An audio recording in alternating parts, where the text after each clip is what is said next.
There is nothing wrong with your podcast streaming service. We now control your device. This is not a test. This is Podcast of the Paranormal. Close your curtains and stay away from your windows. Lock your doors, turn off your lights. Get your snacks and drinks ready. Get to your basement or attic. The podcast is about to begin.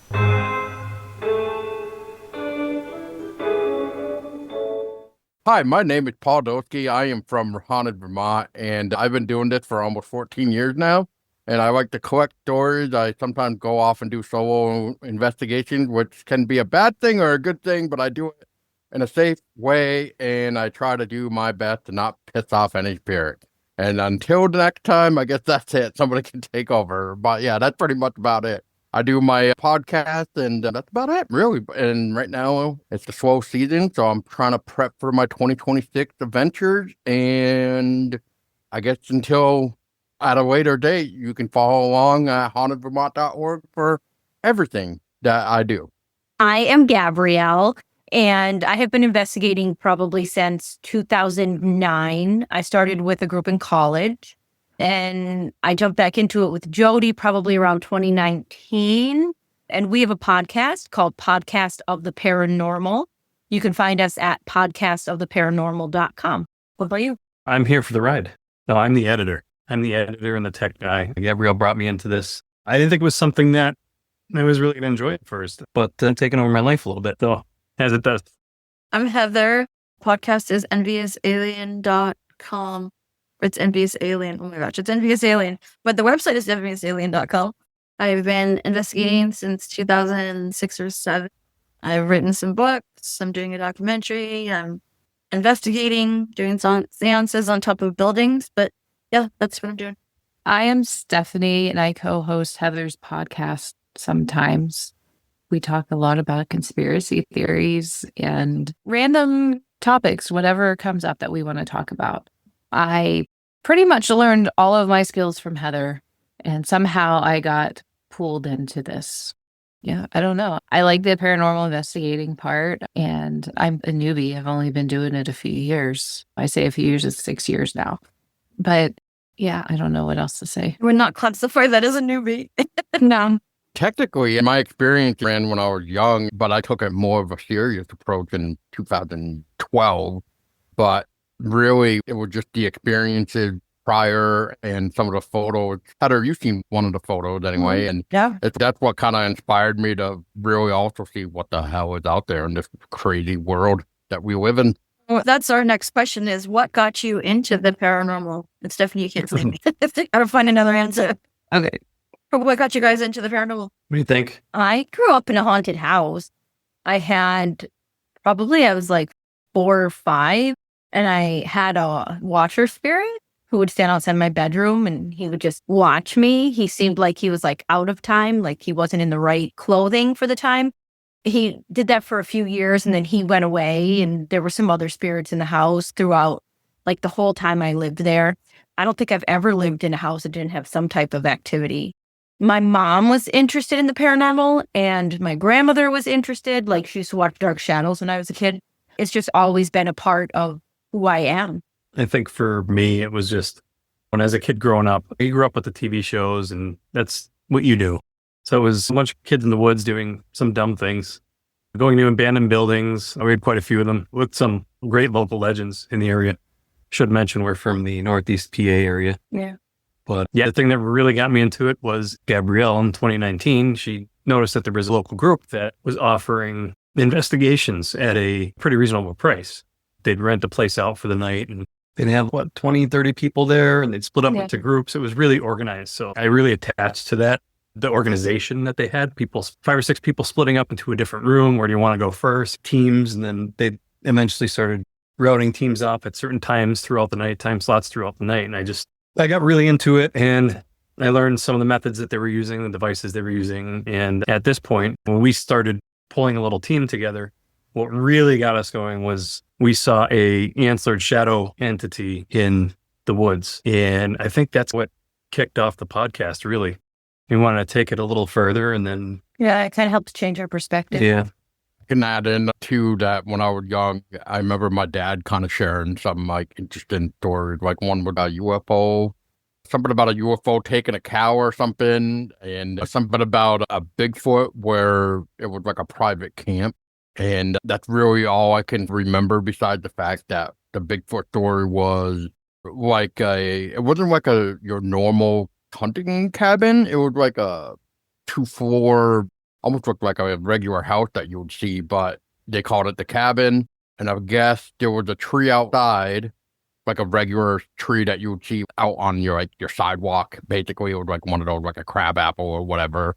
And those are like 10 feet tall.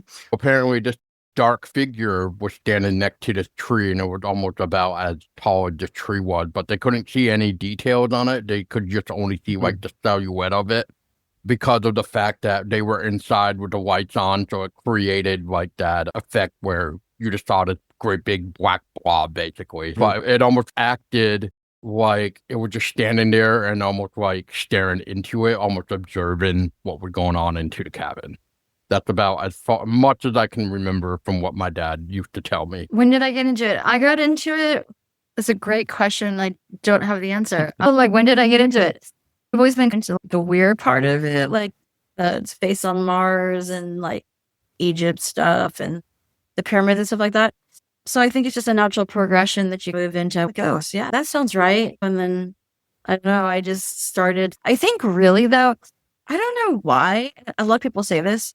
Like I was into it, or like I would do my own little investigations and play with things. But there's something happened when Ghost Hunters got on TV. Like it made it more serious or something. Or, oh, this is actually a valid hobby. This is not something that I'm just... You get paid for. Yeah, it's like not something I'm just made up in my head or something that I just do. I think I took myself more seriously after that. Like I took the whole idea of it more seriously. But yeah, I think it just, like I said, a natural progression of, ooh, weird stuff. I think I should look for ghosts now. And then it turns into fairies and goblin shadow people and whatever else shows up. I can just add to what you were saying real quick about Ghost Hunter. That's what me and my friend used to watch. And I think what we can also take away from Ghost Hunter, not only did it spark that I don't know a good term right now or a good word for this, but let's just say the topic of the paranormal, and made it say like, hey, if they can do this, we can do this too. Yeah. So it popularized it in a way.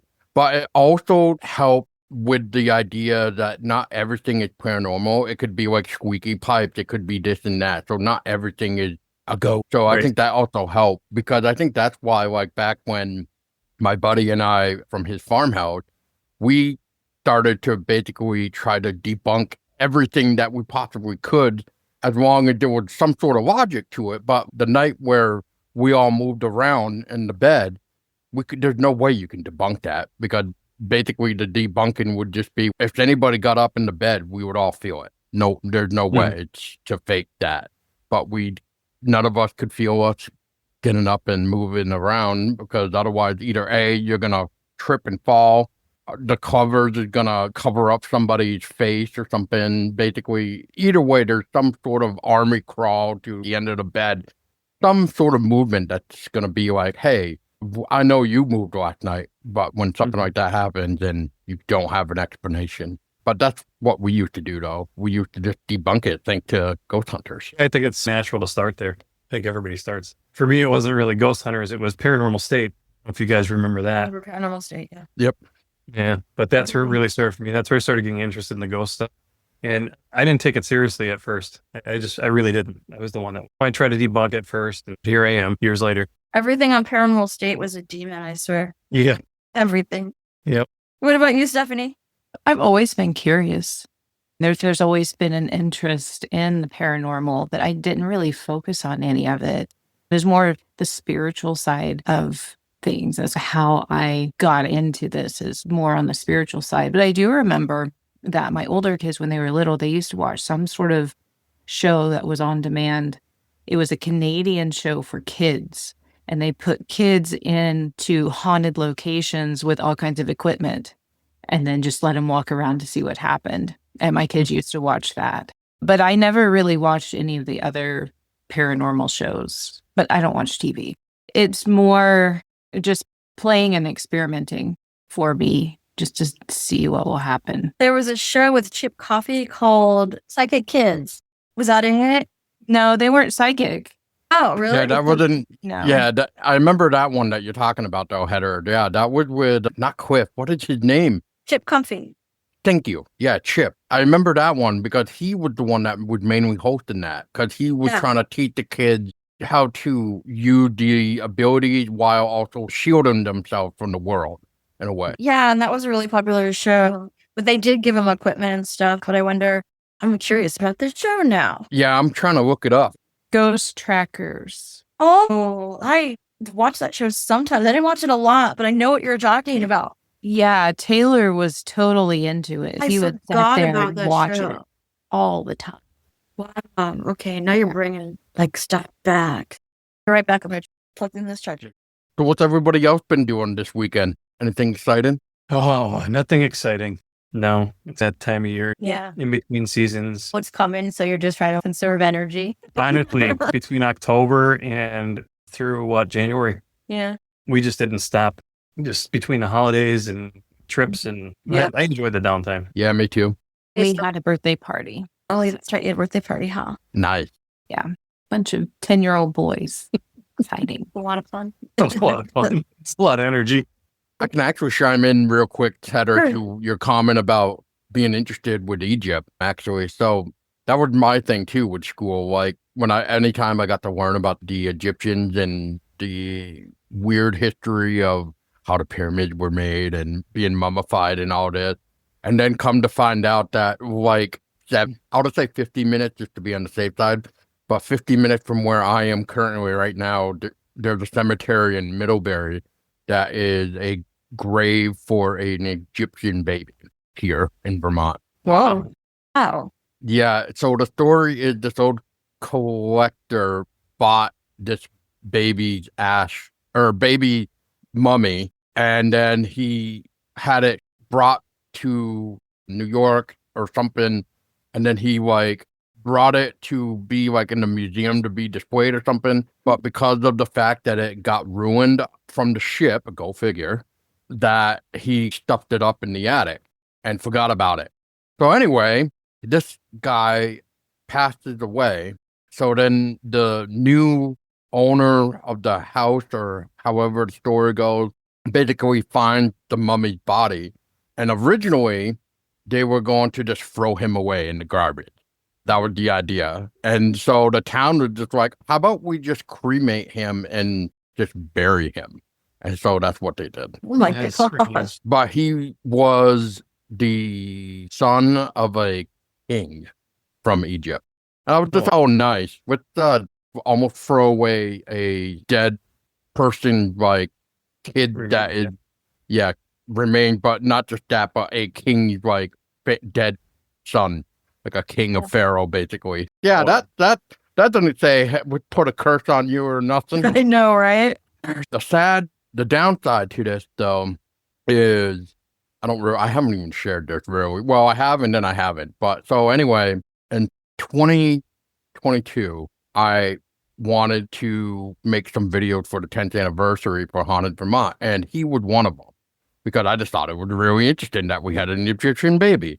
But anyway, in the video, I said, because of the stone being so old, maybe we could get a new plaque or some sort of stone to help represent the kid. Because if we're going to, have this ashes of an Egyptian person, baby, over here where it shouldn't even belong, then maybe we should, maybe make sure he's not forgotten, which is what Middlebury was trying to actually do. We're trying to make it so that he was forgotten, which I thought was stupid. So anyway, long story goes into, I found this group that's supposedly supposed to be one of the best cemetery group people, whatever, yada, yada. Tried to reach out to them about this grave. Long story short, within 2 hours, I was banned from the group for no reason. And come to find out that a year later, that this this baby's grave had been taken down and remade. Only problem is that's not what I was trying to ask. I wasn't trying to get the original stone gone. I was only trying to, like a veteran. They have a little plaque or something. That's all I wanted. Just to be like, hey, this is who's here because it's so old you couldn't really read it that well. Unless you got like that really good lighting. But what was cool about the old stone was there was some Egyptian symbols within it. And there was even like a Christian cross, obviously. But that was just because of the fact that the people wanted that there kind of thing. But they still respected the Egyptian thing with the two other symbols. So again, with this new stone or slab, should I say, they completely took away the symbol. So all it just says is the baby's name, basically like his ashes is buried here, basically. And I only know about this was because one of my followers had reached out to me and said, hey, I don't know what's going on, but the stone for this kid that you're talking about, or baby that you're talking about, is gone. And I'm like, what?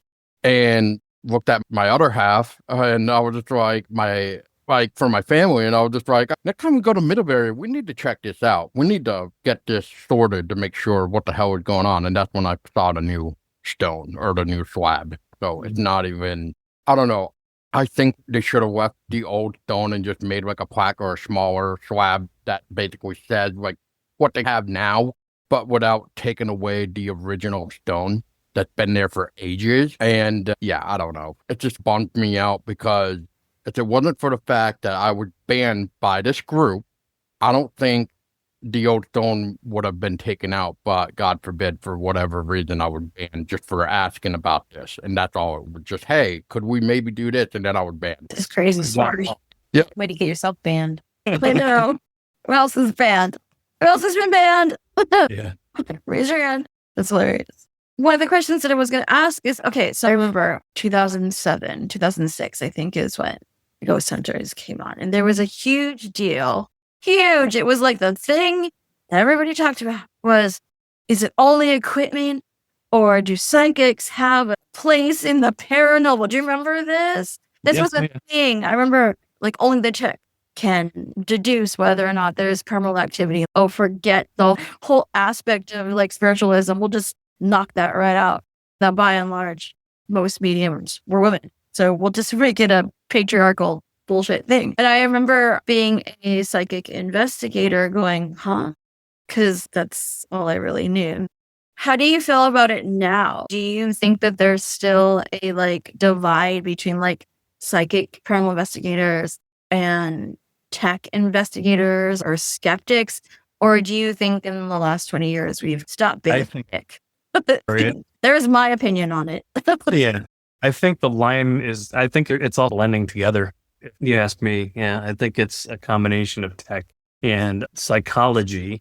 That's where the psychic part comes in, I think. I think it's, you're using a combination of ITC devices and your brain basically blending this stuff together. So it's almost like I see a lot of techno psychics now.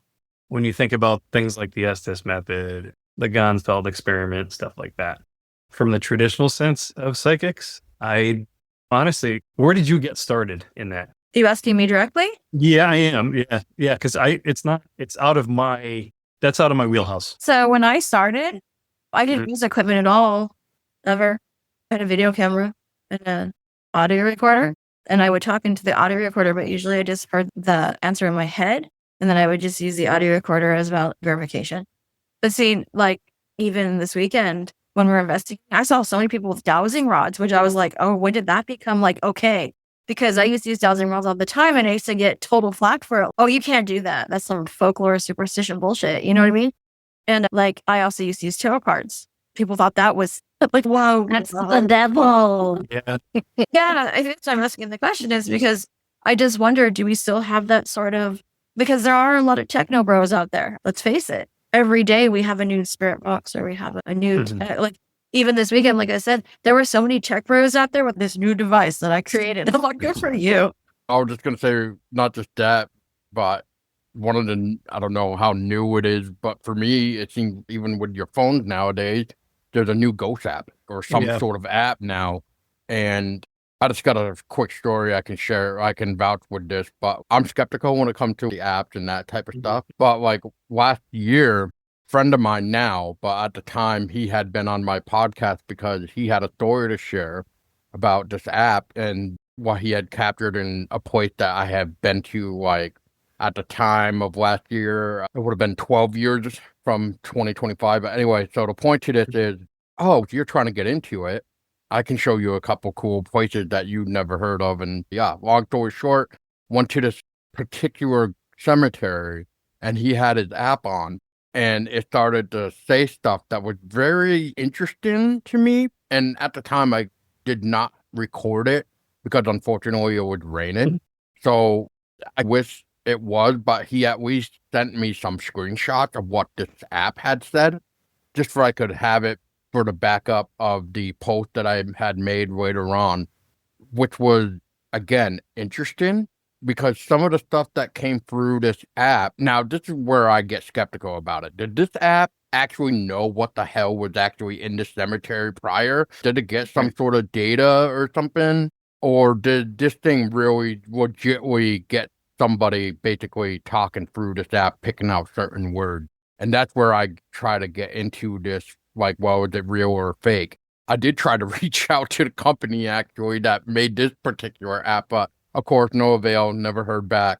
But I just thought interesting because, just to share real quick, and after this is all said and done, I will send you guys the post that I had made.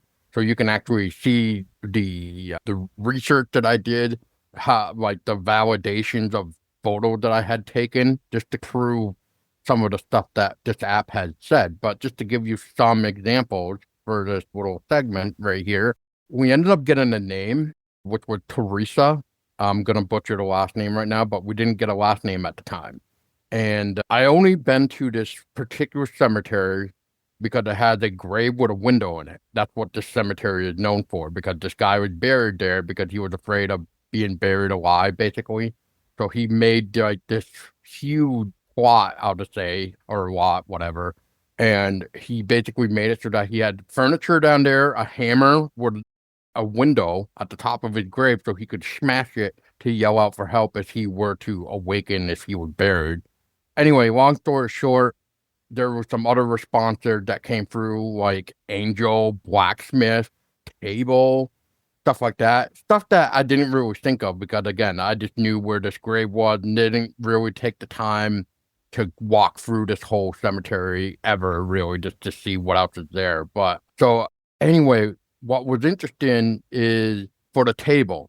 Now, I don't know how accurate this is, but this, I put it in my head when I saw it afterwards, was that there was a table in this particular cemetery, but it was like a gravestone, but it was laid out like a table because it was big, and I'm assuming it was just because it fell down and they didn't want to stand it back up to possibly fall over again and break, is what I'm assuming.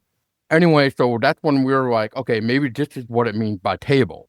Blacksmith, I found out the next day after I went back with my lady and stuff, see if she could help me, point me into maybe trying to find this Teresa that showed up. So we ended up finding a grave that had a blacksmith anvil on it, which I thought was interesting. We found an angel of like the small little statue of an angel at a grave. So we're just like, maybe that's what they mean by angel. Come to find out though, this Teresa, also, if this was the same still person, was wondering if we could see her. And the response actually came through saying, "Am I dead?"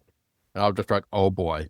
And what I think of putting this together after doing my research, which is, I don't think Teresa realized she had died, because when I tried looking for her death certificate, I could not find it.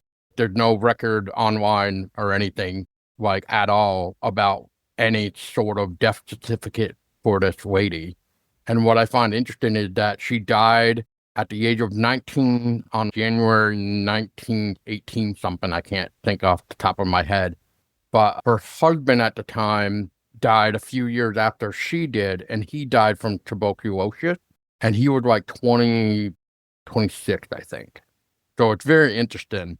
So again, it just makes me question that app, but also at the same time, it was just like, man, that's pretty spot on with how accurate this is. There was some other funny responses too, but I'll save that for the post. But yeah, I just thought that was really interesting. I don't hear him saying, I feel like psychic abilities are legit, but then I question apps. So I'm like, okay, but it kind of goes, like one kind of goes into the other in my mind. Are you influencing the app, or is the app just pre-programmed? You know what I mean?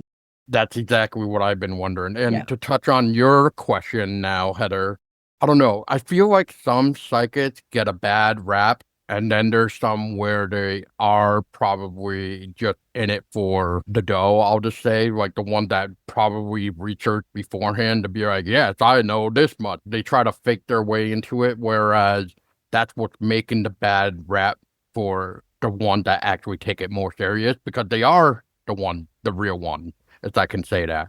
Kind of like you, Heather. Anyway, how often now do we even hear about the police even using psychics for a missing person or something like that? I feel like, for me anyway, it's been a while.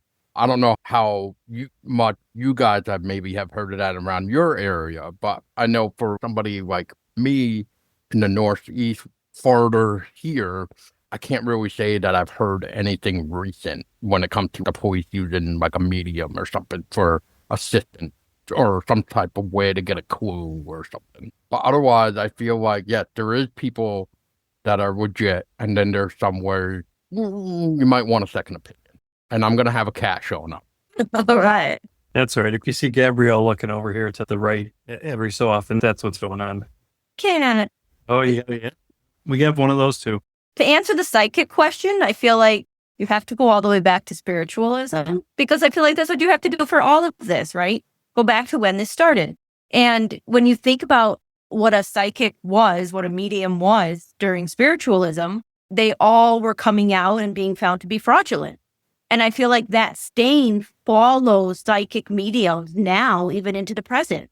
And I don't know how we overcome that stigma and help people understand that there really is value in using someone who genuinely has these abilities. Because I agree with Paul, there are people who just try to take advantage, and still, just like they were back in the Victorian time, there are people that will take advantage, but there are people who genuinely have these gifts. Yeah, there's bad actors in every. Yeah. But yeah, I always look at it as I never consider myself psychic. I will never consider myself psychic. It's not that I don't believe in that stuff. It's just I don't think it fits for me. But I have started paying attention to that. I guess we'll call it a sixth sense, if you will, when we're on investigations. We were at an investigation and we were there pretty much the whole night. We weren't getting much. I shouldn't say that. We got some pretty neat EVPs, but it wasn't until I said, something's really interesting with those stairs over there for me. I don't know what it is. There's a draw to it. And as soon as we started investigating the stairway, that's when we started getting hits. So I think there's something going on there. I think all humans have that ability to sense something. It's just whether or not you're willing to pay attention to it. And it's like anything else. It's like riding a bike. You have to learn it. If that's something you want to pursue, it's something you have to learn. And then that's the problem nowadays. And I'll touch on that too, just for a second, is when I talked to Heather for a podcast with her about the weird picture that my buddy took when I asked him to take a picture of me, basically, I could almost sense something. And I was just like, hey, can you take a picture more my left, his right? And this thing came up in the picture. What I find interesting nowadays is when I go to a place, I almost feel like I don't want to say I'm less sensitive, but it does feel like that way. And I don't know if that's just because there's way too much technology, cell phone crap waves. Maybe that would be what it is. But something feels like it's blocking your vibration, your frequency to really fully allow yourself to commit to it, I think. Because I do think everybody has that sixth sense of being able to sense something, because even back in 2013 when I was filming for the first time of acting in a short film kind of thing, we were actually at a legit haunted place during the day.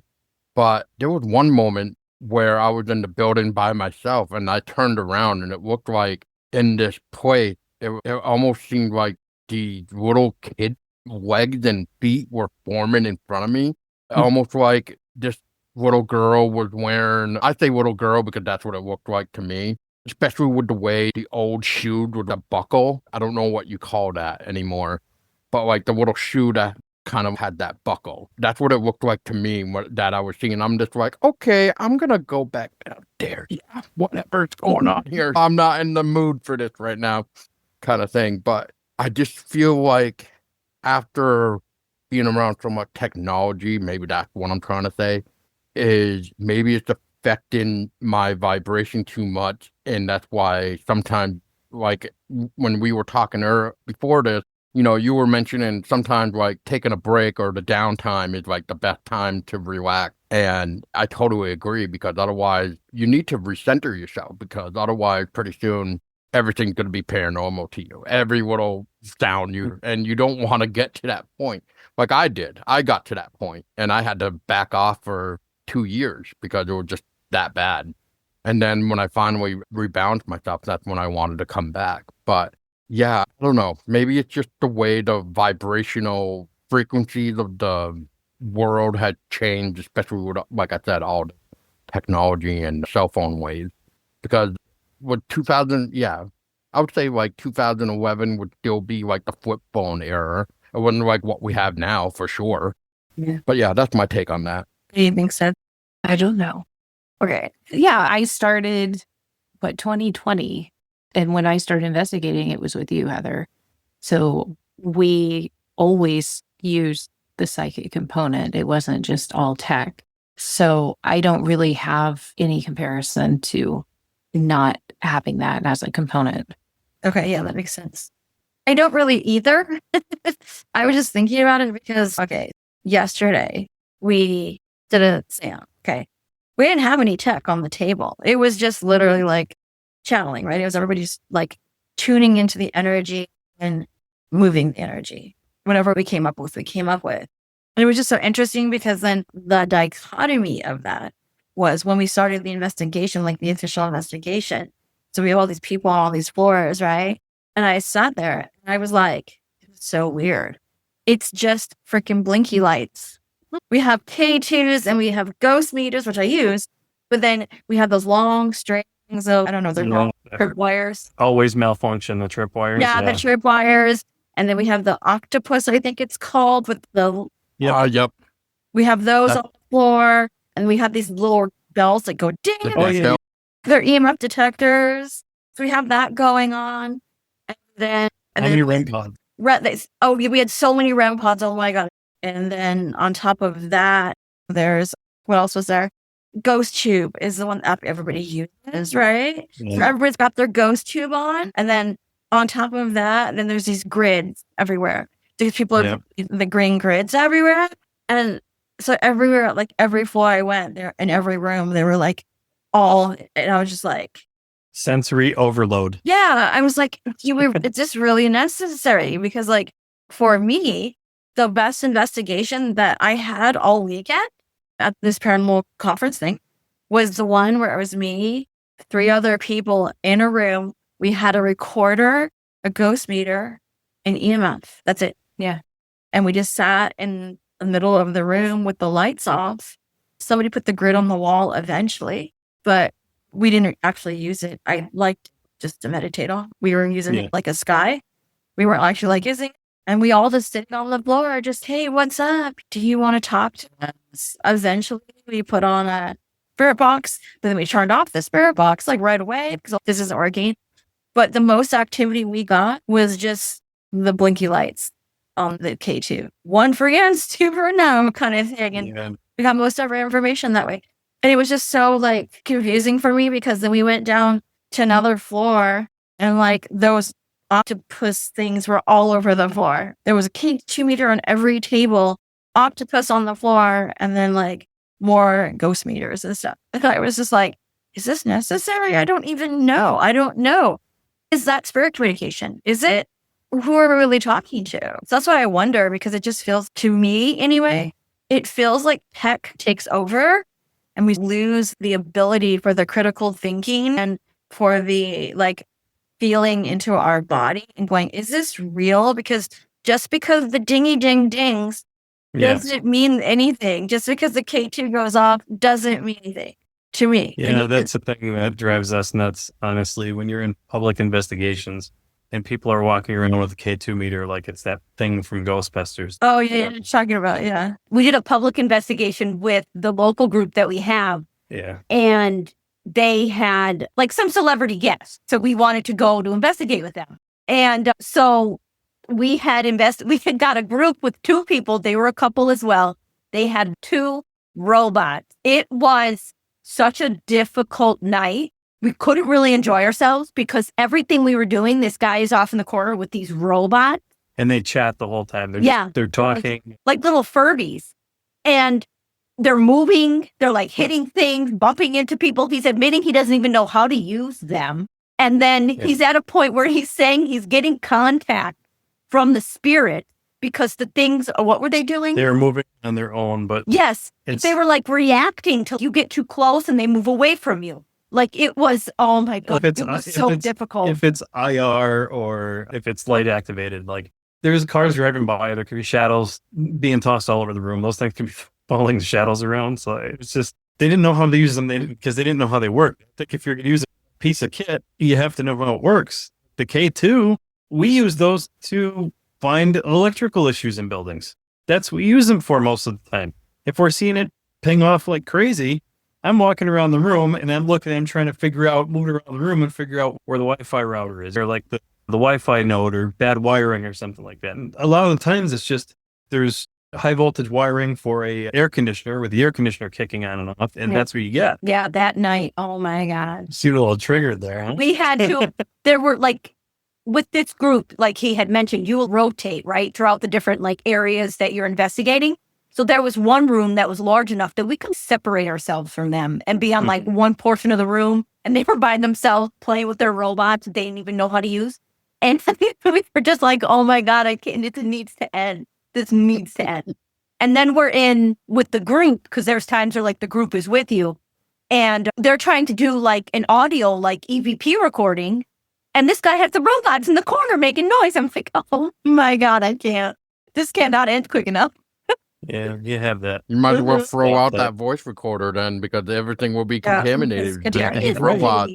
Yeah, I wonder how much of what people think they got over the weekend is actually just air conditioning or lights going on and off, or just people kicking them or moving them.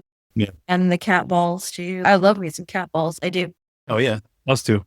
But you got to place some places where people aren't kicking them. So yeah, I don't know. There was a couple of KTs where they would just not shut up and they were on the floor. And I'm like, that's not fair communication. That's something else. It has to be. Yep. There's got to be something that we're not. The people are like, oh my God, it just means that the spirit is talking more. And I'm like, I don't think so. If it's that consistent, then it has to be something else. Or the people that wave them in the air. I love that. Yeah. And I think that's a big problem with the field in general, is there is no standard for how to investigate. There is no protocol. There is no manual for this. People are going in, they're experiencing it, they're growing in their knowledge through the actual experience. But there is no like base on this is what to do. This is how to use, this is how to use that. This is when to use this, and this is when to use that. And people are just doing what they're seeing on TV. And you're running into these problems where people are just, that could be people's first investigation. Yeah. They've never used the equipment before. And the thing is too, for rule number 1, when you start an investigation, cell phones in airplane mode. I tell people that all the time because that is going to set off every blinky device that you're laying out. Yeah. Yep. I can try to counter that EMF argument too. That's why even when I was doing my old investigations with the group that I had before going solo, we mainly focused more on like outdoor stuff like cemeteries or whatever. Something that we could basically say there should be absolutely no electrical anything here. And unless it's just one of our flashlights or something, just The Loch Ness Monster. unless it's one of our equipment setting it off basically. And there was a one point during the Hubbardton Battlefield Cemetery part where the EMF was going off, like flashy flash.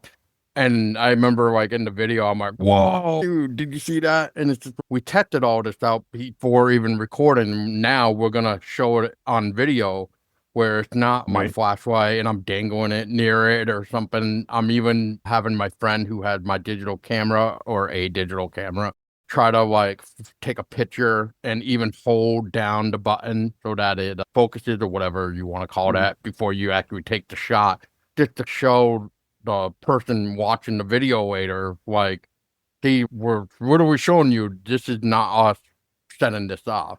Especially since it's a cemetery, there should absolutely be no electricity unless it may be underground. But most of the time, you're not going to have electricity. So that's what we even did back then. So I guess my take is, what do you guys think about that? Using like an EMF, like outside to try to say, Yeah, oh, no, there should be. Yep, go ahead. we do that. We have, whenever we use the K2, it's usually to take a baseline to see if the room's going crazy or not. If it's going crazy right in the beginning, it's probably something in the room. But your thing with the outdoor stuff, that's interesting too, because we have a place that we go to and we've had some hits there and there's nothing near, there's no electricity. You're out in the middle of the woods. There's nothing there. There's nothing running under the ground that we know of. There shouldn't be anything running there. There shouldn't be power lines there. It's all poles there. But yeah, we've had a REM-Pod go off. Again, I don't even own a REM-Pod. This is a friend's REM-Pod. And this started going off right in the middle of an Estes session outside. And we've had hits on the K2 on a rock, just sitting on a rock for no reason. There's a stream nearby and all that. But you're in an area where you're not expecting it and it happens. What is that? You know, I'm not saying it's something. It could be something with like some kind of geomagnetic anomaly, whatever. You know what I mean? Yeah. Yeah, I can touch on that a little bit more. Maybe if you guys had this happen in your end. There's a time where, like, I have the EMF light that you guys are talking about and the Mel gas, the Melly gas, whatever. Yeah. And one thing when I was first beginning to learn all this stuff too, is I had a good friend of mine who started a group back in 2004. So he was like my mentor at the early years too. And he was telling me what you should do with your EMF is if you get a spike or you get something, follow it. See if it go down to the ground, see if it goes up into the sky, Right. left. And that's what I started to even do. An example I can give, I actually have a video of this. I like you, I don't know what to think of this. And that is at one specific cemetery, it was weird. It was like, it looked like I had some sort of spike or something, we'll just say. And as I'm following it, it's going higher and higher and higher. And then it drops. And then it comes back and drops, kind of thing. And normally, if it starts to drop, like I say, I try to follow it, see if it's moving or just whatever. It brought me to this weird spot in the cemetery, almost like near the hill, and going back down like toward the road near like the houses or whatever. And that's why I say I don't know if it's underground, because it's that weird and I don't know what it was, if it could have been something underground or not. So I don't know if you guys had anything like that, what you were saying with the rock. So Yeah, I mean, we just, honestly, our blinky lights devices, we use those to debunk half the time. No, not even half the time anymore, most of the time now. Yeah, we barely even use them. The only thing we really use are like the balls, the motion balls, the cat I balls. love the cat balls. Cat balls are the greatest ever. They really are. They are. And they're getting like, Yeah, they're starting to. they're getting controversy now. People are saying the wires in them will react to severe cold and severe heat and create Fluctuations. the ball. Yeah, like fluctuations and create the balls like activating for no reason. I remember hearing about that. Yeah. So that's when you put them on little stands so they don't move. Yes. If you put them on a little stand, they're not going to move and they're not going to do anything, and you can keep them Yeah. in a nice cool place. Did you ever have one actually move? I've never had one actually move. Yeah. It's lighting up. Oh, and it's moving. It's rocking. That's weird. I think we charged the room with the Tesla coil at the, like right before that too, right? I think, Yeah. yeah. Which I think differently about that now too. So I could go into that if you want, but I think high energy is too much. I'm on the low EMF setting the baseline in the room thing now. Makes sense. It makes sense. I like Tesla coils. Stop feeding it. So that brings me to our next question is how do you, and I'm curious to know, Stephanie, because you're like very psychic, right? So you feel things, but like, how do you know when it's actual real activity? Is there a tell for you? That's a good question. And actually, what you're talking about with the EMF. So I did an investigation at a hotel in Oklahoma City, and It made the news because there was an NBA team that stayed there and performed horribly in their game the next day. And they claimed that the rooms were haunted, and that's why they did bad. There's a lot of people that go there and investigate now. So my family wanted to go investigate. So we went there, and I remember getting off the elevator, and it felt weird. I'm like, okay, this isn't right. There's something going on here. Well, then we got into the room, pull out the stuff. I had the K2, set it in the middle, and it just goes off. Like, it didn't matter where it was, it's going off. So I'm like, okay, there's something going on. There's some sort of electrical issue in this hotel. So automatically I'm like, okay, there's nothing haunted here. All it is electrical frequencies messing with people. So I think that's when tech becomes important, because you can use your senses and be like, okay, something's off here. So now let's see if that's true or that's accurate. So other than that, I think some people are sensitive to EMF. They really do. And it brings up a good point too, because if you could test your abilities by, if you're feeling that and maybe you're getting activity, pull out the meter and see how that correlates to what you're getting, how that would work, the logistics of that. But I think to answer the question too, for me, I have one of two things happen. I either get my fight or flight activated and I'm starting to say, we need to go, we need to go, we need to leave. Or I will have thoughts that aren't my thoughts. And that's one of two ways that I know that there is some like real activity there. Now, I want to counteract what you just said. How would you know it's not your thoughts, though? How would you describe that? Because I know it's not something that I would normally do. It actually started on my first investigation when I was in college. We did urban legend nights, we would call it. And we would go to a few groups, we'd go to a couple different locations. We'd pick the most active location of the night and we'd go back there with anybody that was remaining at 3 a.m. So that was actually the first time it happened. I was just like the whole night, I would go to everywhere there were people. If we were in a group and we were broken up, and I would just keep trying to convince everyone that we had to go. We need to leave. We're not wanted here and we need to leave. And when I start getting like that, I'm like, okay, something is telling me that we need to leave. I could vouch for that too, because when she gets into flight mode, a lot of the times that's when activity starts popping off. Like we're getting physical things that we're seeing, like in the environment, we see lights in the woods and stuff like that. And the more fearful she gets and the more that she wants to leave, the more that activity picks up.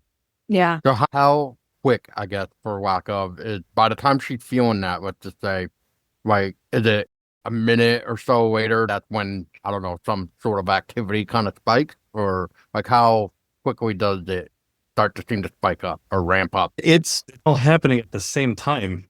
It's happening in tandem with her wanting to leave. And the thing is too, is it makes other people on the team feel weird.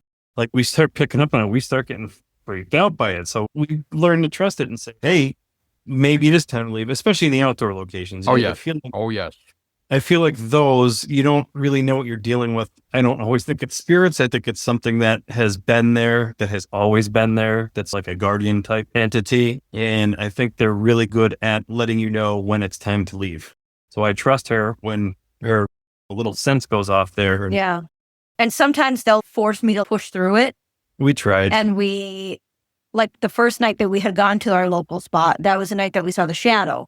And then now when we go, and they like force me to push through, and then things will start happening and it'll start to amp up to when we saw the shadow. And I'll be like, we gotta go. It's getting closer. Closer. I don't want to see it again. We gotta go. Yeah. That makes sense. Yeah. I guess in a way I could say it's like a delay, like how much of a delay is there between feeling it to then having it go on, I guess would be the appropriate way of looking at it. It could be like immediate, or it could be like 5 minutes. Yep. I guess it all depends on the environment, really, and where you're at to really say the least of how quickly it can respond to your body. And I also, too, like, I realize how that sounds saying it out loud. Like, it almost sounds like poltergeist activity, right? In a way, yes. You're in the woods. It does. But, like, it really only happens to me. It's only happened to me in 2 locations. 2. Yeah. I do get a feeling like that as well. So I know when activity is about to happen, I feel the ramp up. Like fully, I go, what, something's going to happen. And then usually within 2 or 3 minutes, something happens and I can feel it. And I know that feeling of go away or run or whatever. I tend to override it though. I'm like, oh, that's interesting. So maybe the part of my brain that is fearful of those things is broken or something. Because even out in the woods, like sometimes I know things aren't tracking me. Sometimes I do see the big thing in the corner of my eye, but I'm like, I'm just going to stand here, which will probably be best of me. But now that I'm thinking about it, but there is, I don't know why, even I've been places where people have died and they're like, you can feel it. And you're like, you feel their last breath or whatever. And I do get into that fight or flight because I'm like, oh my God, that's just too creepy. But I don't know. I tend to just go, okay, and sit in it. To answer my own question, I know how to use all the tech. I got it. But I know I do a ton of research on ITC, so I'm a nerd about it. But at the end of the day, if I don't feel it in my body or if I don't feel it in some way, shape, or form, then I always negate it.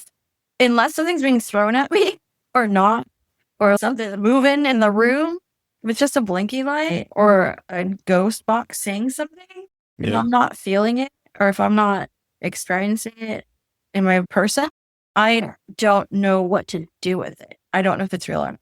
The reason why, if I can just cut in for a minute, the reason why I just ask about the, like, how long either after or maybe during you guys are feeling this is because I don't know how often you guys have captured it for EVP, but there's been moments, even when I'm using the spirit box back in the day, where there's a response that comes either through the voice recorder or something, but it almost seems like the answer to what you're about to say.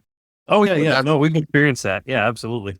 So that's why I would bring it up. So if you're starting to feel it, is it like a couple seconds before it actually happens, or is it like you put it, it's sometimes during it? Because it's interesting that sometimes we can get like a response to whatever we are about to ask. And it's just, how did you know we were just about to ask that? Like that theory. It's almost like the universe already knows. And it makes me think, is it that like part of our brain, like our lizard brain, that used to have to be alert to predators that we don't really need anymore because we have houses, we have lighting at night. Like we don't have to worry about predators at night, but that part of our brain is somehow being activated when we're in these situations and sensing these spirits, whatever type of entities are out there, are they sensing them as threats to us and activating our fight or flight system like it would have if we were cavemen sleeping in our cave at night? It's more predictive than reactive. Yeah, it is. Your lizard brain, yeah. So that would make sense. No, that's a good point, Paul. Yeah. It goes also into the theory of, and Heather had brought it up too, with the whole, like, once you dive into the paranormal, we become the paranormal. So in a way, is it like we're almost suggesting the phenomenon, like almost like in our brain before we even say it, we're thinking it. So is that still suggesting it kind of thing? I don't know. Yeah, I think it's a huge part of it. It's the way that the human brain works. The psychology behind that. Yeah. Yep.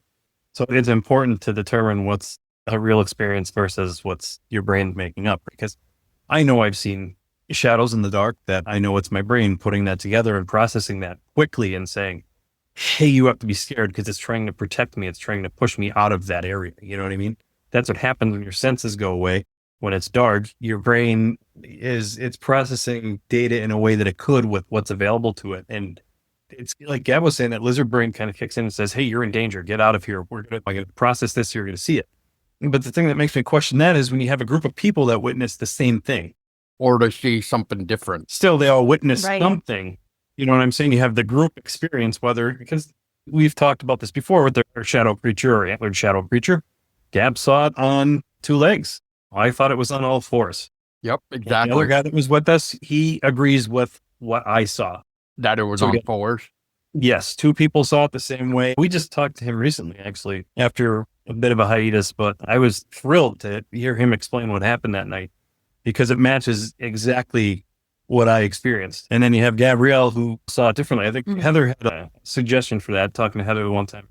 She said it's a difference between the male energy and the female energy and how you experience things. So yeah, but also, okay, so with me and Stephanie, we can go into the same room and experience things completely different. And we are literally in the same energy. And I know she's picking up on the same thing. I know she is.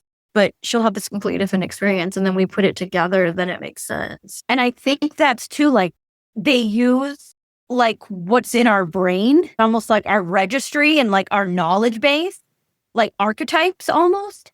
And they use that to then project to us. So you might see something different because you might interpret something different than the person next to you.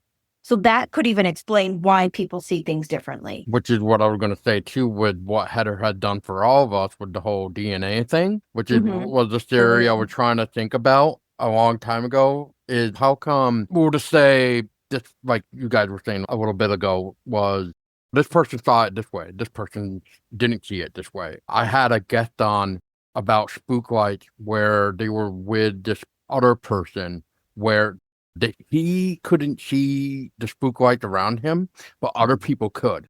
So it made me start to wonder, is it something involving DNA, or is it literally how, should I say, maybe open-minded we are? And what I mean by that is, like, the more open-minded we are into the subject of believing, yes, there is in fact weird shit out there, that's when we can start to see more or accept it more. Maybe that would be the appropriate term. And then there's maybe others where they're still not too sure how to look at it, and maybe that's why they can't really see it in or feel it in the way of like how we could take away from it, like how Heather and Stephanie were just talking.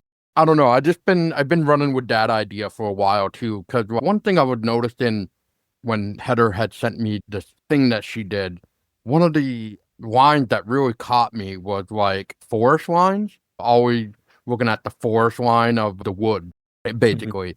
And that kind of made me realize that's interesting, because every time I go, whether it be for a drive, if I'm driving or if I'm in the passenger seat or whatever, I'm always watching the forest line, or maybe see whatever, whether it be deer, turkey, but I'm always watching the forest line.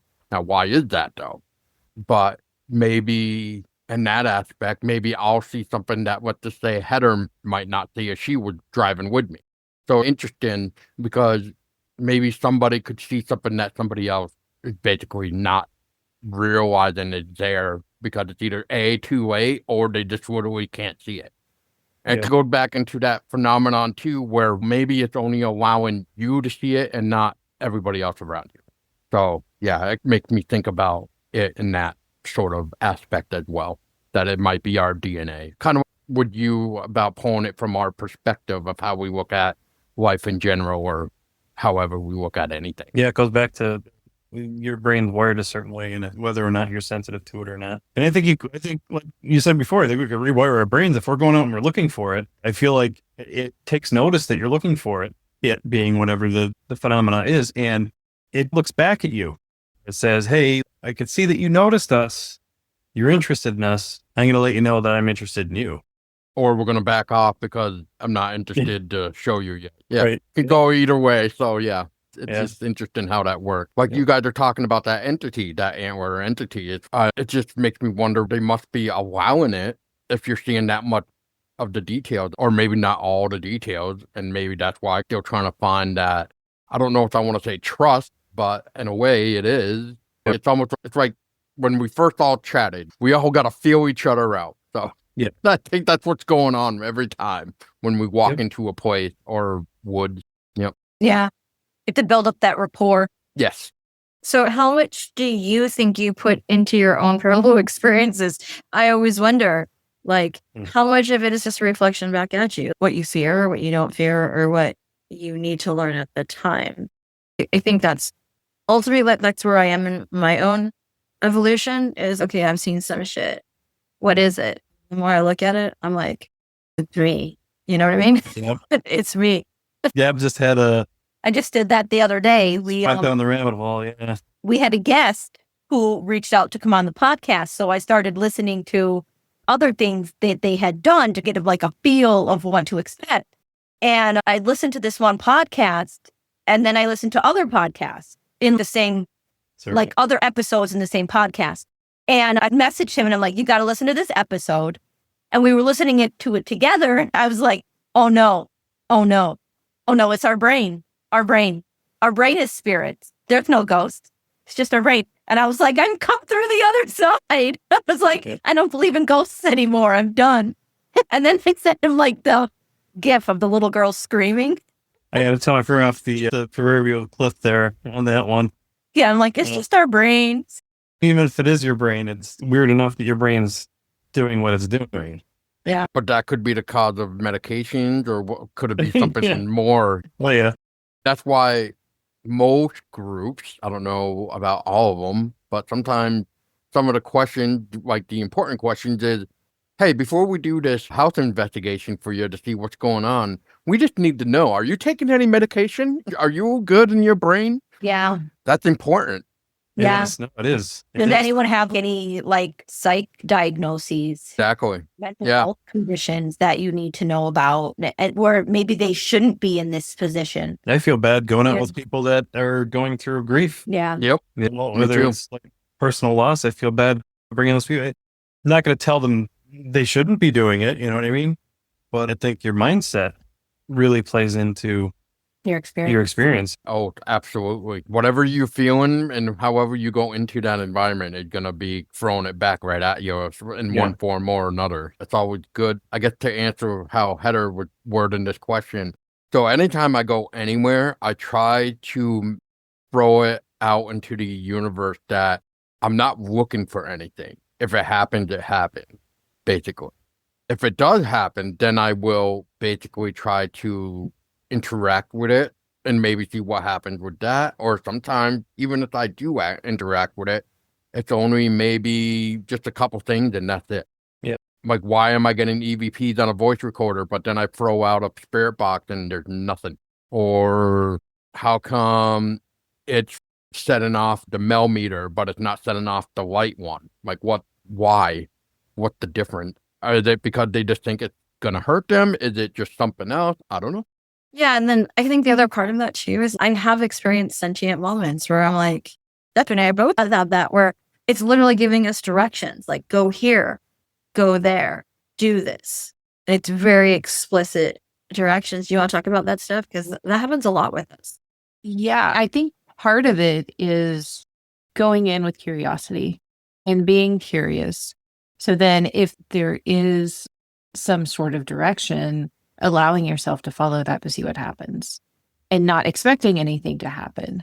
Because, yeah, we have had investigations where it's go downstairs. I'm like, okay, why go downstairs? But we go downstairs and then we run into the people that we need to get into a specific room to have this experience, or you run into somebody else or something that you need.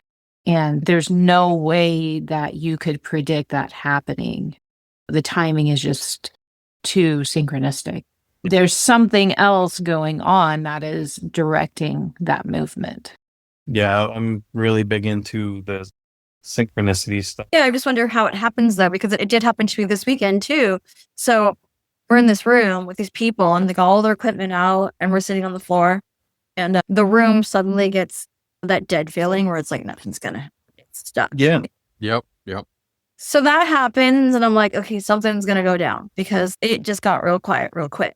Right. And so somebody's spirit box goes, go downstairs. And I went, oh, here we go. And I literally said, here we go. And everyone looks at me like, why? It just said go downstairs. I know in my head, I'm like, until I go downstairs, nothing's gonna happen in this room because no one else is gonna go downstairs. And I'm gonna end up being the one that goes downstairs. So then nothing happens for a little while. It says go downstairs again. And I'm like, I'm going to go downstairs. Let's go downstairs. Some people follow me downstairs and then see, and this is where I get confused with it because I didn't go straight downstairs. I went downstairs and then I got stuck on there's 6 floors. I got stuck on one of the floors talking to somebody. I had to run into this person. And then someone was like, we should go to the cave. And I'm like, okay, I don't know where the cave is. So we had to ask somebody where the cave was. Then we had to go to the cave, which is on the other side of this hotel, right? Go to the cave. We don't like the cave. That's not where we're supposed to be. Cave feels weird, gross, yucky. We hear some feminine voices though, and that's weird. You sure you don't want to stay in the cave? No, we don't want to go to the cave. Okay. Turn back around, go to the other side of the hotel to get to the place where we're going to go, which is on the first floor, which is a cave with limestone and water. It's a speakeasy, but it's in the actual limestone. This hotel is butted up against limestone, by the way. Yes. Yeah. So I'm like, okay, let's go down there. We've never been down there. So I'm sitting there, and then I sit next to this girl, however, never talked to me before. And she's really cool. So we start talking because I'm getting all this information. And then I had a vision about the hotel a week before. And I said something about it, but I didn't tell her because I didn't know her. But then she starts to tell me the information about this vision that I had. And I was like, that's the exact information that I needed to validate what I saw. And she had seen it because she was down there doing her own little session. And she was like, this is what I got. And I was like, that's exactly the information that I need for me to know like what the next step is with this vision and what I got. And I was thinking, so much stuff had to happen for me to get downstairs. Then I had to do this whole loop-de-loop to get to that one spot so that she could tell me in 2 sentences what I needed to know. Yeah. Yeah. Then it got even weirder because then this historian person that does tour guides in 2 hotels, she comes down and she's, hey, what's up, you guys? And I'm like, hey, I just got this information from her about this area. Is this true?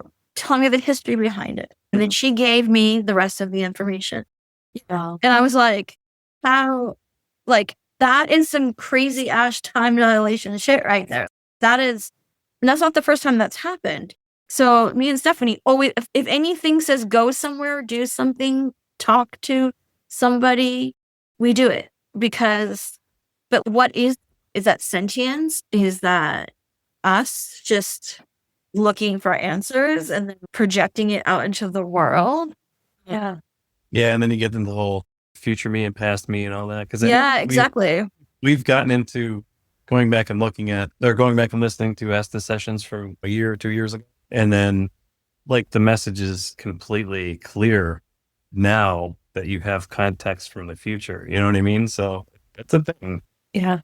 Yeah, that happens to us all the time where we, in the moment, we're like, this makes no sense. 3 years later, it makes sense. And speaking of directions, I'll try to make this really quick. We did an Estes session at our house in the middle of the night, and we got something along the lines of the meat, don't bring the meat. Oh, God. Don't bring the meat. It'll spoil. Something, whatever. And then Why would we bring meat, first of all?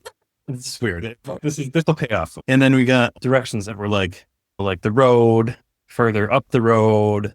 There's a sign. It's upside down. Yeah. There's a intersection across from the sign. So anyway, we get that and we're like, wow, that seemed, we had really specific instructions, but it doesn't mean anything. I don't remember if was it a week after maybe? Maybe. It was the next day it was the next day. It was the next day. So the next day we go to our outdoor area and we get out of the car and we're starting to walk into the woods. And first thing we see a turkey carcass hanging on a tree. Okay. So we don't need to bring the meat's already there, whatever. Take that however you want. Yep. Anyway, we're walking further up the road and there's a lot of stuff that they're doing up there. They're moving land around a lot. There's a stream nearby that was flooding and they're trying to alleviate that problem. So we're walking up the road and we're trying to think like, all right, we got something last night. Let's look around the environment, see if any of this makes sense. Sure enough, we find a posted sign. The top nail had come off the posted sign and the posted sign fell down upside down. Right across from the posted sign was an area they cut into the bank to get across the stream. That's pretty much that story. And we just thought it was weird. It meant something to us. I don't know if we're reaching or what, but. No, you're not reaching. I'm just wondering, what is that? Is that sentience? Is that time dilation? Or is that our future selves telling us something? Or it could just be our higher selves, like cluing us in. But what is? Then we go back, 2-3 weeks ago to the same place. Yeah.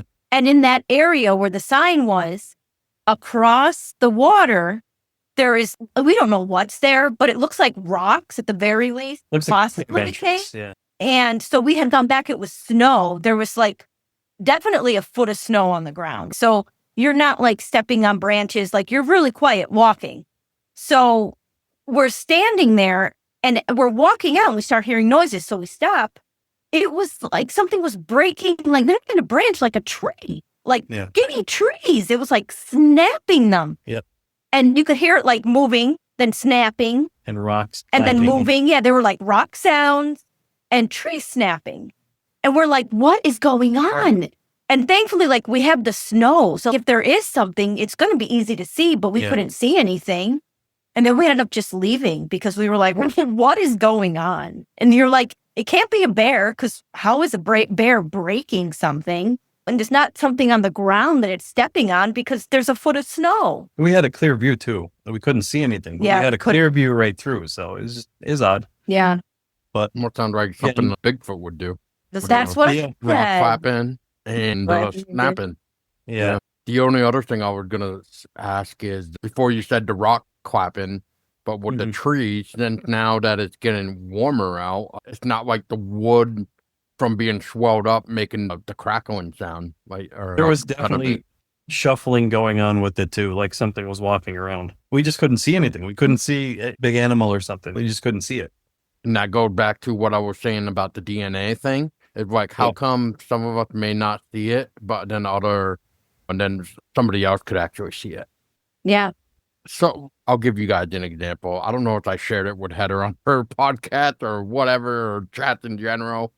But so I have this weird thing where if you were to talk to me about the paranormal, I will gladly say, no doubt that there's something strange going on with the paranormal side.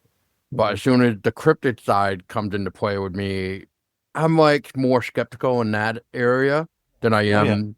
And now, is that because maybe that's where my brain is trying to be more open-minded about everything and the skeptical that comes along with it?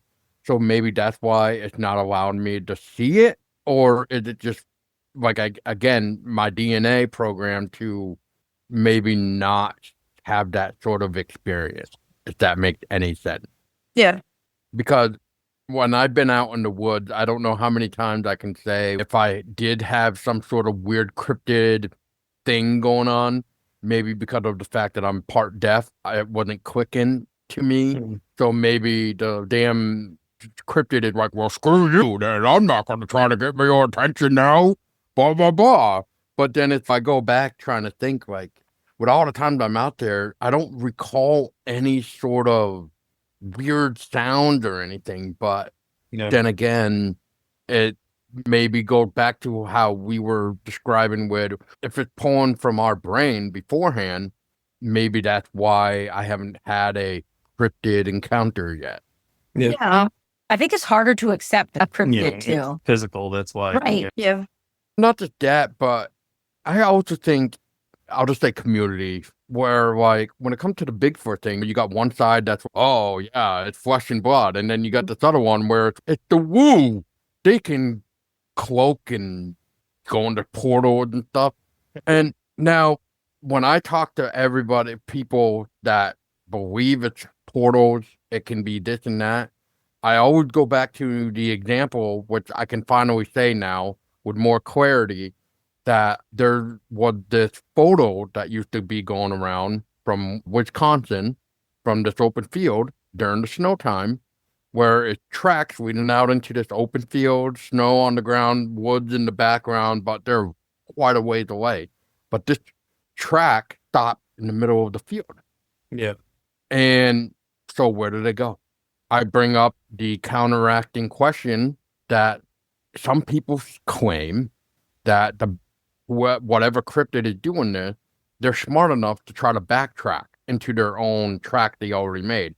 Okay, that sounds like they could do that. If it's no, let's say for the example of this photo and the chat here, you're going to have that double print no matter what. Yeah. But so even if we were to do that, we could go test the theory out in the snow right now. Yeah. Your prints are not going to be perfect. Well, if you were to do that, let's just face it. So, unfortunately, when it comes to me on this end, I'm in the boat of there's got to be more to them than just flesh and blood. I don't know. Maybe when and if I have my own encounter in the near future, maybe that's when my perspective of this can be a little bit more broader, if I can Yeah. say that. Yeah, So, you got to witness. You have to witness it to process it and see where you stand. Yeah. Yeah. I always make the joke that where the footprints end, that's where the alien spaceship came and took them. But if you're looking at a flesh and blood creature, right? Where are they living? Where are they getting their food? Where do they bury their dead? Why have we never found any remains from any cryptids? So every single one of them is doing something to not only hide from us consistently, but also remove every single instance of any one of their members that has passed on, so we never find them. Like, nothing does that. Like, you find skulls and bones and carcasses all the time in the woods of animals that we know exist. So how that are cryptids able to do things that these animals can't? So they have to have some type of paranormal aspect. Yeah, they got the blippies. Yeah. They blip in and they blip out. that goes back to some people that will say, have you ever seen a dead bear? Oh, yeah, no. I was thinking that while you guys were going back and forth here. Yeah, I know. But somebody is definitely going to throw that in no matter what. Have you I've seen a dead bear?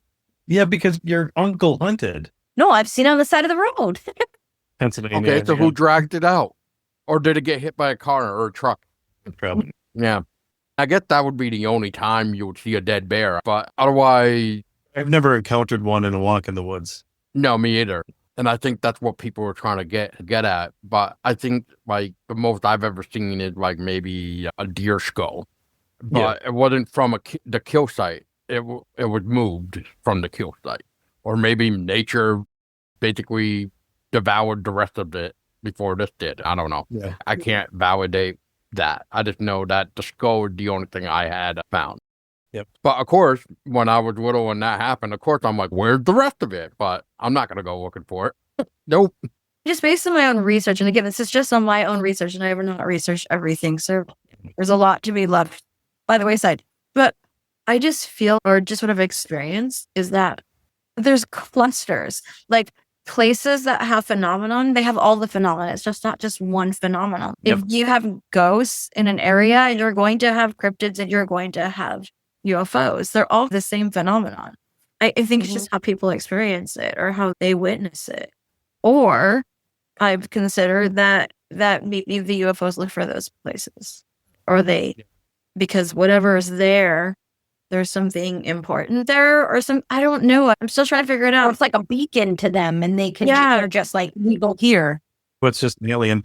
And that, oh God. Have you guys seen that new documentary from David Paulides? It's on my, like, what's next kind of thing on when they suggest things on Amazon. Have you guys also maybe watched, it's on YouTube, so you can watch this one for free, but he did a segment for A Flash of Beauty. And what caught me to watch this video was you know how if you hover over a video for so long, it starts to play like a little clip of it? The first thing out of this little clip before I actually said, okay, now I'm curious, was David Paulides opened up the video and said, I'm not going to say in quote because I really don't remember how he worded it, but he basically was trying to bring it across as, well, one thing I find interesting, because that's how David usually talks, and what I find interesting, and then he goes, what if Bigfoot is a fallen angel? And I said, what? So of course I had to play it because that just sounds ridiculous. But after watching that little segment and listening to a few other things, it just makes you go, huh? And that's all I'm gonna say because it's just that odd. And it's just at the same time it just goes, but it makes sense if you look at the woo side of Bigfoot. I've heard there's a theory that Bigfoot are just the leftover Nephilim. And a lot of people would say, no, they're not Nephilim. I know, but that's a prevailing theory that they're the leftovers of what the Nephilim. Yeah. That is so interesting. Yeah. Oh, sure. I know. Yeah, it's just, But yeah, we have UFO people, we have Bigfoot people, and we have paranormal people, and there's hardly ever any crossover, but I'm like, why? Because, like, to me, it's all the same. Yeah. When you have one, you're going to have the other. So why are we parsing it out like that? Why are you have the other? So why are we parsing it out like that? Why are you not studying it as one complete theory? Because it is. Nobody wants to look at it like that, though, I don't think. Because they want it. When you start talking about the woo, right, for the Bigfoot side, once you start talking about that, nobody wants to listen to you because they want to keep it in the flesh and blood. So that way the scientists will look at it. Because once you start talking paranormal, nobody wants to look at it. Because it's no longer flesh and blood, I'm just going to say, because I don't know any other way to end it, that talk. But I also heard recently, some scientists are actually looking at the theory of everything, whether it be paranormal or not. So I think the way we talk about it and bring certain diagrams up or theories that actually sound logical enough that it gets to sound legit, then I think they could maybe appreciate that woo side more. But for right now, they just want flesh and blood, for sure. Yeah. I watched a podcast or listened to a podcast. I don't remember what it was, but they had the theory that they were like connecting like Bigfoot activity and poltergeist activity. Oh, yeah. And saying poltergeist activity is just Bigfoot activity inside. Like how there's such similarities. And I was like, that's interesting. You know, you're talking about the rocks. They say that the rocks that Bigfoot will throw, when people pick them up, they're often warm. Yes. And that's also common with poltergeists, like objects that are manipulated through poltergeist activity. They're often warm. Yeah. Yeah, but I think that psychokinesis is poltergeist. Like, I really do believe that it's us. We're doing it. But then that leads into then Bigfoot is us. So what was saying? You just can't pull circle. Yeah. There's an excellent book out there. I think it's called The Poltergeist Phenomenon or something. I would look that up. Yeah. That's really good. It's a good book. That's the whole thing. And then what is that, like an evolutionary? So that means Bigfoot is us or something that is like us. And that, is that flesh and blood or is that not? Because, or are they just the side of ourselves that is just predominantly it would be what? The more psychic side of ourselves, right? Well, I mean, we can all be psychic. It's just a matter of how open, as I can say that, maybe, to it. If we're, I think somebody was trying to mention it before. I forget who was mentioning it, but like, how do I want to word it? If you start to recognize it, you want to push forward with it. But the moment that you subside it, then it starts to, it's like that lower vibration. You're not with it anymore. It's being suppressed, I guess would be a good way. Whereas once you notice it, you can open yourself more to it, to then allow it to be more of a higher frequency, I think is how it would work. Heather, you might know the better answer than me. Everything I think about is just in my head. It's theory. And then I look for, I'm always like, let me find something to justify this stupid thought. And I go down rabbit holes and I forgot what I was thinking about in the first place. But in my mind, the more you interact with the phenomenon, the more you start to mirror the phenomenon. And then after a while, if you go down too many rabbit holes, all you're doing is just interacting with yourself. And that's freaky to me because I've done it. Because especially with synchronicity, the more you look into synchronicity and the more you follow synchronicity, the more you're creating it. So at what point are you now the conductor of the synchronicity? You know what I mean? You may not start that. You might just start as the passenger, right? Just witnessing the phenomenon. Yeah.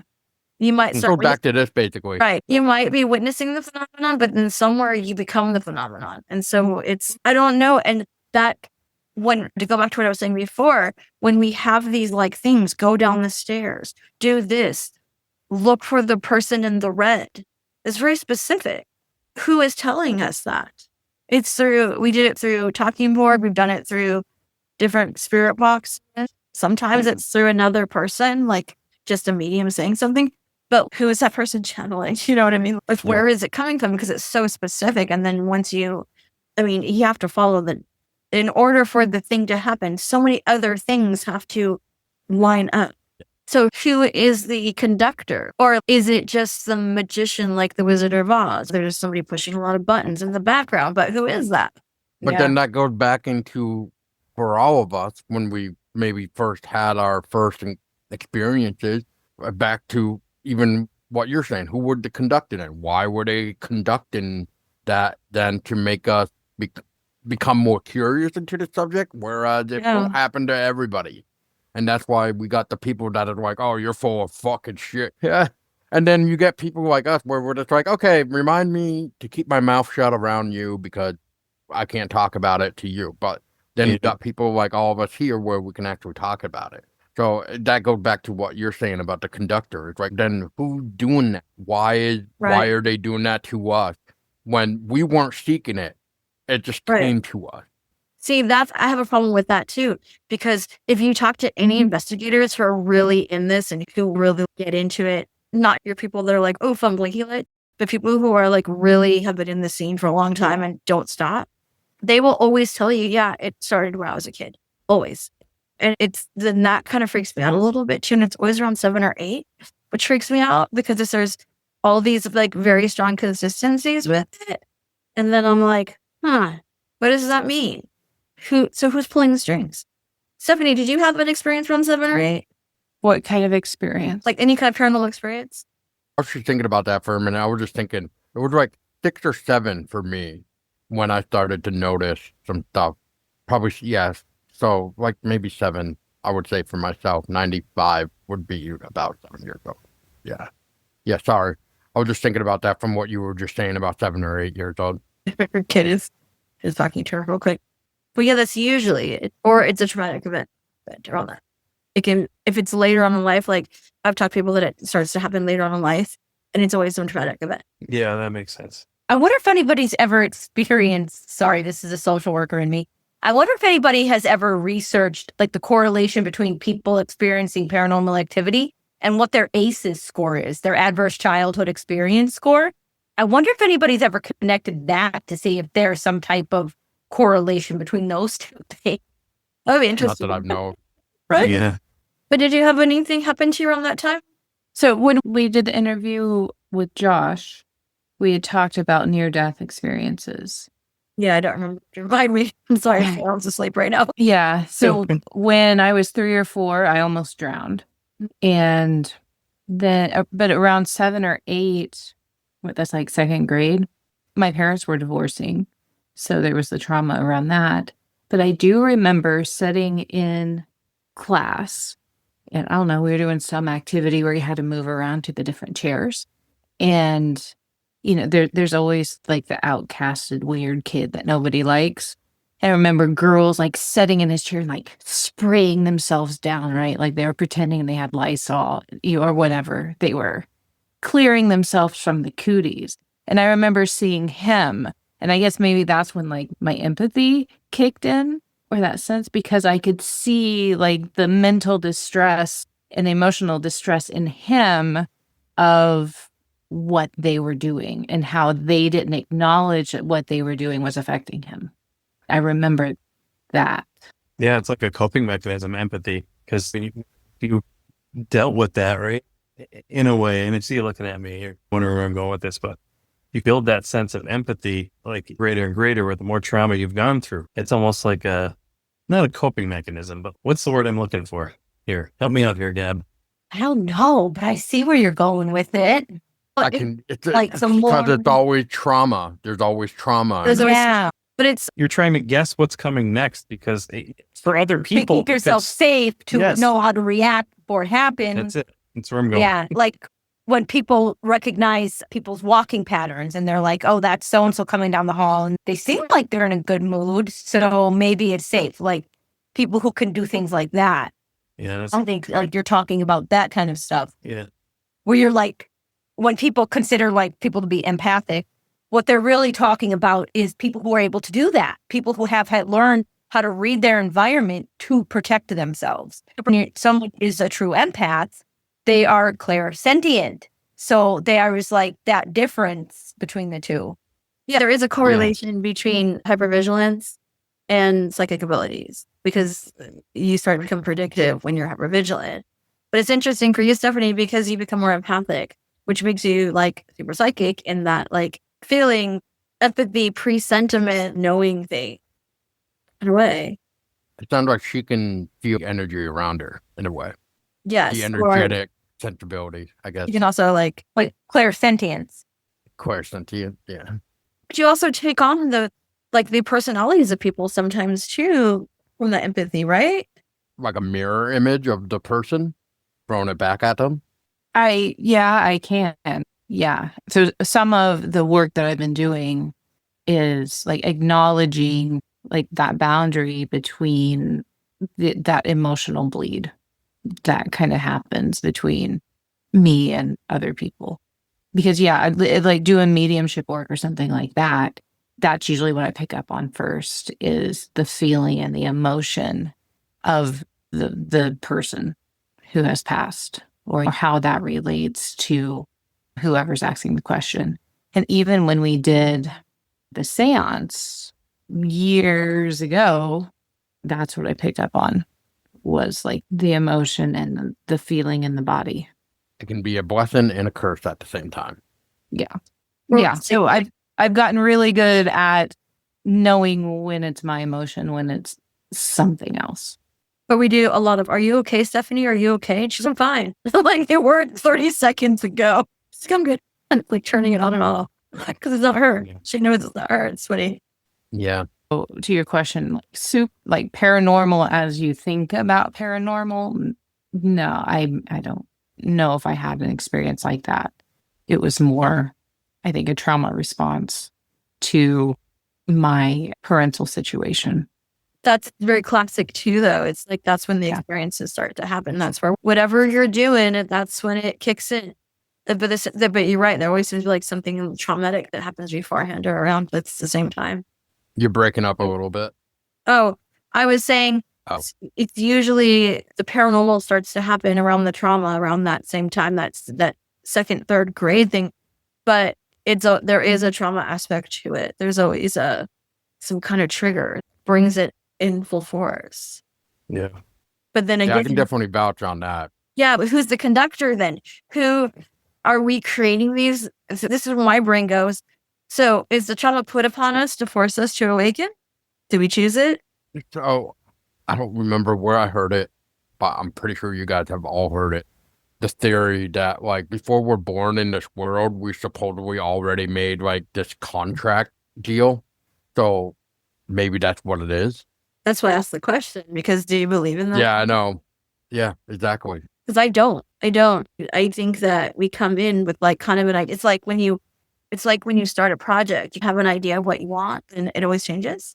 I always feel like that. But then when you have these like things that happen to everybody who is in this field and you're like, wait a minute, I've heard this story before 100 times because everybody told the same story, right? When I was this age, this weird thing happened, or the near-death experience, or this tragic thing happened, and then all of a sudden I'm awakened to this other world. But who makes that decision? Are you making that decision? Is Fitchy making the decision? Or is this great man in the sky making the decision? The conductor? Who is it? The universe, yeah. The universe? I don't like to think that everything is pre-planned out for you. You know what I mean? Yeah. Like how much do we have control over? I hate that idea. We're all in a simulation. Come on now. Stop. Yeah. I didn't want to bring it up, but I knew someone was going to say it. You had to start it. Sorry. You're like, you pushed the button in the simulation. I would like the trauma paranormal package, please. Yes. And we can also touch on that in a way of also then how come certain people that if it is this deal contract before we are born, then how come what's the point of getting born then if we're leaving? I'm trying to think of an example. We always hear sometimes where babies are born early and then they pass away because they just weren't developed enough. What was the point of that then? We got people that are dying really young. What's the point of that then? I guess what I'm saying is, what is the point then if we're just coming in and only getting so much out of life before we are taken away? And with the near-death experiences at that time, I feel like that is the only way to truly unlock a part of ourselves that we weren't giving ourselves fully into being unlocked at the time. So in a way, it's like the universe saying, okay, since you're not reading the signs here, we're just going to give you this near-death experience to then hopefully make you understand and awaken more, as you were saying, Heather. I don't know. I don't want to say this was a near-death experience for me, but it was still weird, and why I survived it and how I survived it is weird. I know I text you guys it, but I guess for this conversation. So in 2006, I was at like a swimming hole around here, and there was a person in front of me, and it had rained the night prior. So the rocks are slippery to get to this water hole. How come then, if this is the case, if this is all laid out, planned for us, how come he was able to get down in one piece, but then when I tried to do it, I was the one to slip and basically turn 180 degrees in midair and land on nothing but shallow water and rock. But then I only get a sprained ankle and a couple cuts out of it. But I landed on the shallow water and the shallow rocks like I was sitting in a lawn chair. Like my arms literally, like they were on the armrest, and my feet were literally out like I was just laying on a lawn chair, just sitting. But I'm talking about like I don't know, 10 to maybe 15 feet high up, like boulder that where you, like I was saying, you have to climb down to get to the swimming hole. That just makes no sense to me. But one thing I do remember is when I was spinning in the 180 movement, I do remember that it felt like it was almost like slow motion, which was odd, before I landed. So at that point in time, that's where I always wondered if it was like my guardian angel or maybe my father, because he had passed in 2003 and this is 2006. Maybe he was there to shield me from taking that much damage. I don't know. I still wonder to this day how I was able to survive it. And if anybody's wondering, no, I have not been back there because it's not like the PTSD from it, but it's just, what was it? Hurricane Irene destroyed that place pretty good. So not what it used to be. So that's why. I have a question before we end for you, Paul. Okay. Is it about the Goosebumps tattoo? No, but I do the Goosebumps tattoo. The question is, how do you think that being hard of hearing or partially deaf kind of works into or affects the work that you're doing within the paranormal field? It's almost like taking your vision or your hearing away completely. If you lose something, you unlock that whatever more. It becomes higher. I forget the word right now. Like if I was completely part deaf or whatever, it's like, then should I be able to see differently? If I was completely blind, I should be able to hear, what the hell do they call that? Oh my God, the sound echo. Oh my God, that's escaping my mind right now. What I'm trying to say, almost like an echolocation, I think, is what I'm trying to get at. Yeah. Yeah, I don't know. It's weird. Like my right ear is worse than my left ear. So usually I always will be like, if I can't understand what somebody's trying to say, I'll lean in with my left ear more than my right, because this is my good side. There was a time where somebody was talking to me to my side here, but because I wasn't seeing them talking to me, they thought I was ignoring them until I was like, oh, you're trying to talk to me. Yeah, you have to be in front of me kind of thing. You can't just be talking and expect me to just turn around because I'm not like normal.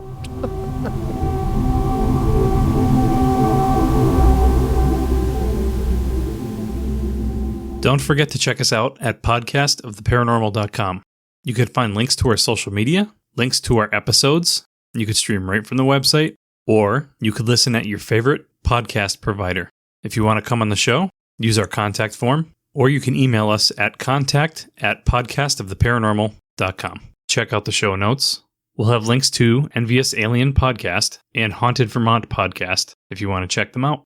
Hope you enjoyed the episode, and thanks for listening.